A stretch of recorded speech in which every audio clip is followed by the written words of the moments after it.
Evolução em Dois Mundos. Autores: Francisco Cândido Xavier e Valdo Vieira. 20. Invasão microbiana. A invasão microbiana está vinculada a causas espirituais, excetuados os quadros infecciosos pelos quais se responsabiliza a ausência da higiene comum, as depressões criadas em nós por nós mesmos, nos domínios do abuso de nossas forças, seja adulterando as trocas vitais do cosmo orgânico pela rendição ao desequilíbrio, seja estabelecendo perturbações em prejuízo dos outros, plasmam nos tecidos fisiopsicossomáticos que nos constituem o veículo de expressão, determinados campos de ruptura na harmonia celular. Verificada a disfunção, toda a zona atingida pelo desajustamento se torna passível de invasão microbiana, qual praça desguarnecida, porque as sentinelas naturais não dispõem de bases necessárias à ação regeneradora que lhes compete, permanecendo muitas vezes em derredor do ponto lesado, buscando delimitar-lhe a presença ou jugular-lhe a expansão. Desarticulado, pois, o trabalho sinérgico das células nesse ou naquele tecido, aí se interpõem as unidades mórbidas, quais as do câncer, que nesta doença imprimem acelerado ritmo de crescimento a certos agrupamentos celulares, entre as células sãs do órgão em que se instalem, causando tumorações invasoras e metásticas, compreendendo-se, porém, que a mutação no início obedeceu a determinada distonia originária da mente, cujas vibrações sobre as células desorganizadas tiveram o efeito das projeções de raio-x ou de irradiações ultravioleta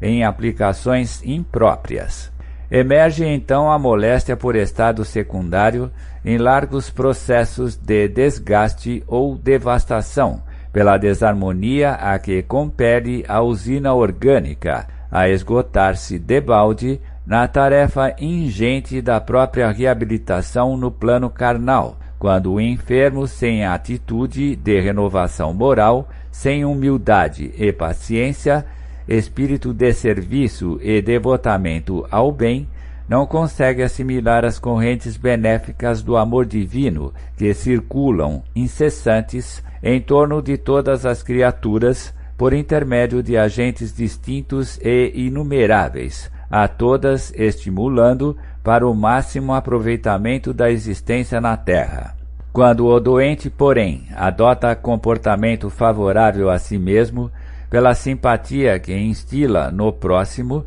as forças físicas encontram sólido apoio nas radiações de solidariedade e reconhecimento, que absorve de quantos lhe recolhem o auxílio direto ou indireto, conseguindo circunscrever a disfunção aos neoplasmas benignos, que ainda respondem à influência organizadora dos tecidos adjacentes.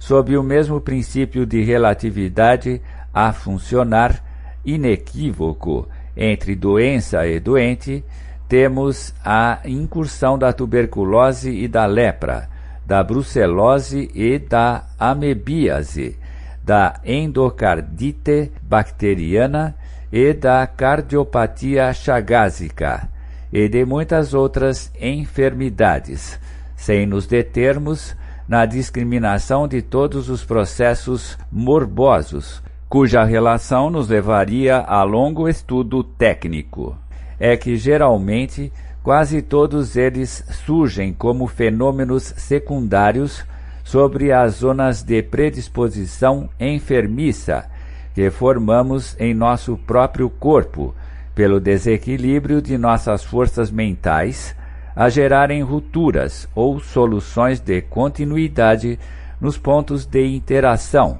entre o corpo espiritual e o veículo físico, pelas quais se insinua o assalto microbiano a que sejamos mais particularmente inclinados pela natureza de nossas contas kármicas. Consolidado o ataque pela brecha de nossa vulnerabilidade, aparecem as moléstias sintomáticas ou assintomáticas, estabilizando-se ou irradiando-se conforme as disposições da própria mente, que trabalha ou não para refazer a defensiva orgânica em supremo esforço de reajuste, ou que, por automatismo, admite ou recusa, segundo a posição em que se encontra no princípio de causa e efeito, a intromissão desse ou daquele fator patogênico destinado a expurgir dela,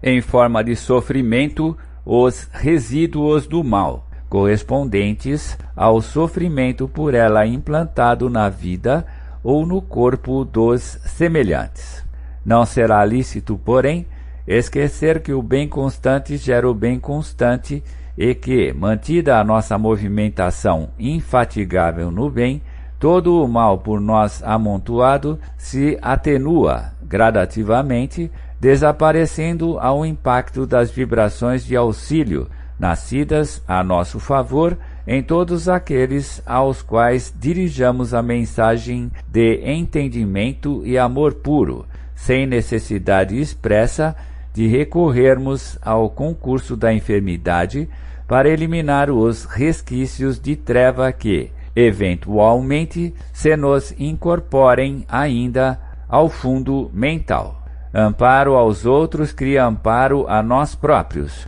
motivo porque os princípios de Jesus, desterrando de nós animalidade e orgulho, vaidade e cobiça, crueldade e avareza, e, exortando-nos à simplicidade e à humildade, à fraternidade sem limites e ao perdão incondicional, estabelecem, quando observados, a imunologia perfeita em nossa vida interior, fortalecendo-nos o poder da mente na autodefensiva contra todos os elementos destruidores e degradantes que nos cercam, e articulando-nos às possibilidades imprescindíveis à evolução para Deus. Pedro Leopoldo, 29 de junho de 1958.